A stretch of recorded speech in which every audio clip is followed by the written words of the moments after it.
Assalamualaikum warahmatullahi wabarakatuh. Saya Muhammad Syahmi bin Muhammad Syukri, dan video saya kali ini adalah untuk tugasan syariah saya, iaitu munakahat di bawah tajuk perkahwinan.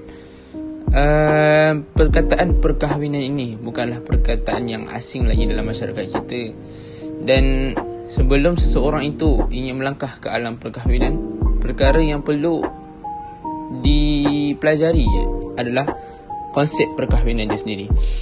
Perkahwinan dari segi syarak bermaksud akad yang dilakukan untuk mengharuskan lelaki dan perempuan melakukan persetubuhan dengan menggunakan lafaz nikah, tazwij dan terjemahannya. Dalam surah An-Nur ayat 32, Allah Subhanahu Wa Taala berfirman yang bermaksud, dan kahwinkanlah orang-orang yang sendirian di antara kamu dan orang-orang yang layak berkahwin dari hamba-hamba sahayamu yang lelaki dan hamba-hamba sahayamu yang perempuan. Jika mereka miskin, Allah akan memampukan mereka dengan kurnia-Nya, dan Allah Maha Luas pemberiannya lagi Maha mengetahui. Di sini Allah menggalakkan umatnya untuk berkahwin. Seterusnya kita akan pergi kepada hukum perkahwinan. Hukum perkahwinan yang pertama ialah wajib bagi orang lelaki yang mempunyai nafkah zahir dan batin dan bimbang dirinya akan terjerumus ke lembah zina. Hukum sunat pula kepada orang lelaki yang mempunyai kemampuan dari segi nafkah zahir dan batin, manakala harus untuk orang lelaki yang tidak mempunyai apa-apa sebab yang mendorong mereka berkahwin dan tidak ada sebab yang menghalang mereka berkahwin, mempunyai kemampuan tetapi belum ada keinginan untuk berkahwin. Kahwin pula jatuh haram kepada orang lelaki yang tidak berkemampuan zahir dan batin dan bertujuan untuk menzalimi perempuan yang menjadi isterinya. Dan makruh pula untuk orang lelaki yang tidak berkemampuan untuk memberi nafkah tetapi masih ingin berkahwin, maksudnya tidak digalakkan lah. Seterusnya kita lihat pula pada rukun dan syarat perkahwinan. Rukun dan syarat perkahwinan bagi wali yang berhak mengahwini perempuan itu, yang pertama, wali itu mestilah seorang lelaki, mestilah baligh dan berakal, beragama Islam, bersifat adil atau tidak fasik. Wali tidak berada dalam ihram.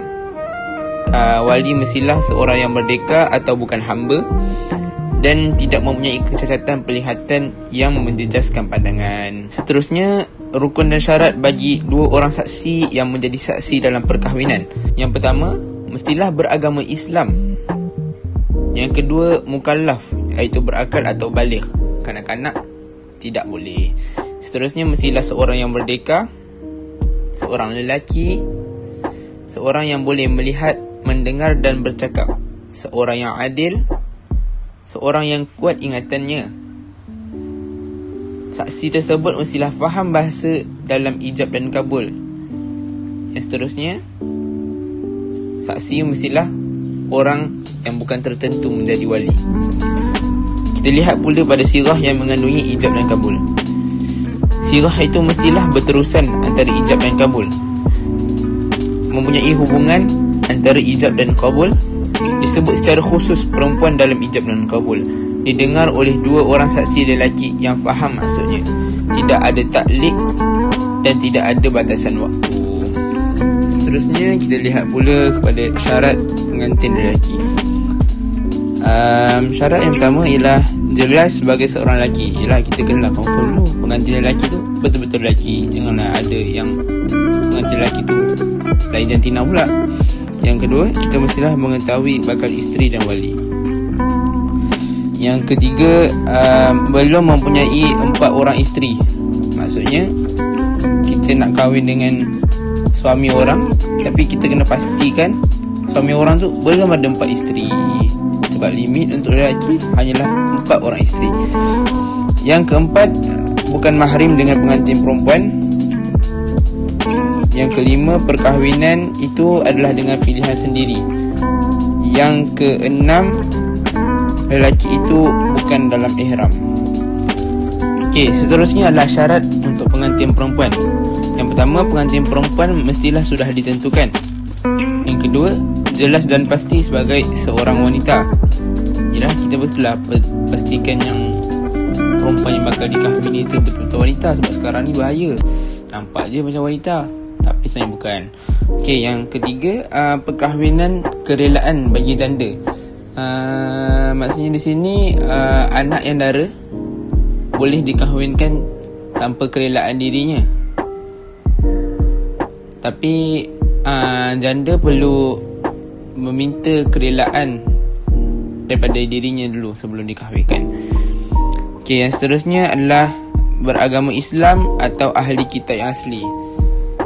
Ahli kitab kat sini amal yang keliru, sebab zaman sekarang ni kita dah tak ada ahli kitab.